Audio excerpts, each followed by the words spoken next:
பாரம்பரிய முறைப்படி ருசியான செம்ம டேஸ்ட்டாக இருக்கக்கூடிய ஒரு சூப்பரான ரெசிபி செய்ய போகிறோம். இந்த ரெசிபியை பார்க்குறதுக்கு முன்னாடி உங்ககிட்ட ஒரு அன்பான வேண்டுகோள். இது வரைக்கும் ஹாஜிஸ் கிச்சன் சேனலை சப்ஸ்கிரைப் பண்ணலைன்னா ப்ளீஸ் சப்ஸ்கிரைப் பண்ணிக்கோங்க. கூடவே பெல் ஐக்கானையும் கிளிக் பண்ணி ஆள் கொடுத்துருங்க. வாங்க இதை எப்படி செய்கிறதுன்னு பார்க்கலாம். கேஸ் ஆன் பண்ணி மண் பாத்திரம் வச்சுட்டேன். நல்ல மண் பாத்திரம் நல்ல சூடாயிருச்சு. இதில் 1 டேபிள் ஸ்பூன் அளவுக்கு வந்து எண்ணெய் சேர்த்துக்கலாம். எண்ணெய் நல்லா காஞ்சதுக்கப்புறம் நம்ம வந்து இதில் துவரம்பருப்பு சேர்க்கணும். 1 2 3 டேபிள் ஸ்பூன் அளவுக்கு வந்து துவரம்பருப்பு சேர்த்து இதை வந்து மிதமான ஹீட்டில் வச்சு வறுத்து எடுக்கணும்.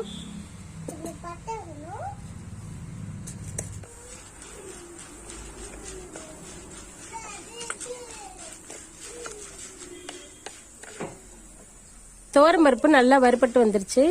இது வந்து ஒரு பிளேட்ல மாத்திக்கலாம்.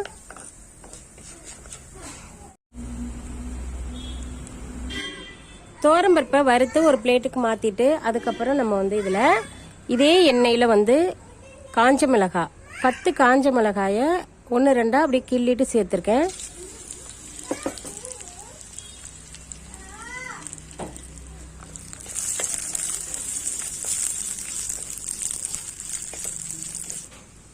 அரை டீஸ்பூன் அளவுக்கு வந்து இது கூடவே ஜீரகம் சேர்த்துக்கலாம்.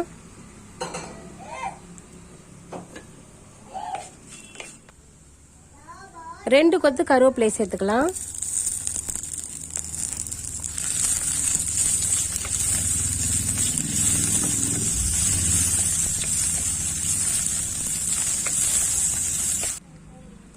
வறுபட்டு வந்ததுக்கு அப்புறம் இதை வந்து ஒரு பிளேட்ல மாத்திக்கலாம்.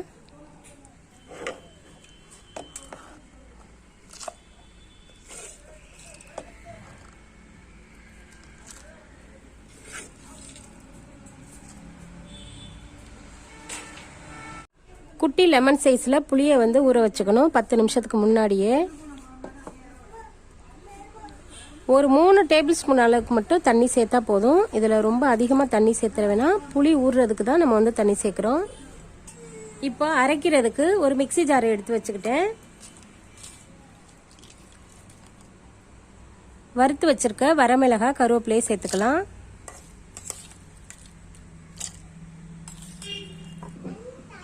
தண்ணி சேர்க்காம இதை வந்து கொரப்பா அரைச்சி எடுத்துக்கிட்டு வந்துடலாம்.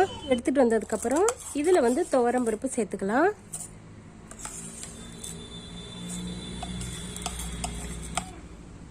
வரமிளகாய் பருப்பு எல்லாமே நல்லா அரைஞ்சதுக்கப்புறம் இதில் வந்து உப்பு சேர்க்கணும். அரை டீஸ்பூன் அளவுக்கு உப்பு சேர்த்துக்கலாம். ஊற வச்சிருக்கிற புளியை சேர்த்துக்கலாம்.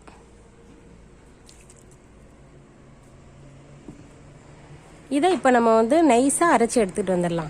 7 பல்லு பூண்டை வந்து உரிச்சிட்டு இதில் சேர்த்துக்கலாம். இது கூடவே ஒரு பெரிய வெங்காயத்தை சேர்த்துக்கலாம். சின்ன வெங்காயம் இருந்தாலும் சேர்த்துக்கோங்க. இதில் நான் வந்து மீடியம் சைஸ் வெங்காயம் 1 வெங்காயம் சேர்த்துருக்கேன்.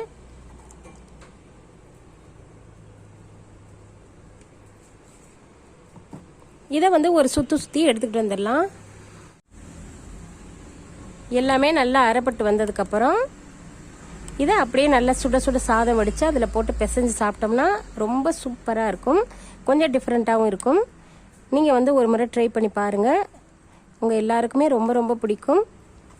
இப்போது நல்லா உதிரியாக சாதம் வடித்து அதில் போட்டு பிசைஞ்சு சாப்பிட்லாம். இந்த ரெசிபி உங்களுக்கு ரொம்ப பிடிச்சிருந்தா மற்றவங்களுக்கும் ஷேர் பண்ணுங்கள். மறக்காமல் நம்ம சேனல் ஹாஜிஸ் கிச்சனை சப்ஸ்கிரைப் பண்ணுங்கள். கூடவே பெல் ஐக்கானை கிளிக் பண்ணி ஆள் கொடுத்துருங்க. தேங்க்யூ. தேங்க்ஸ் ஃபார் வாட்சிங்.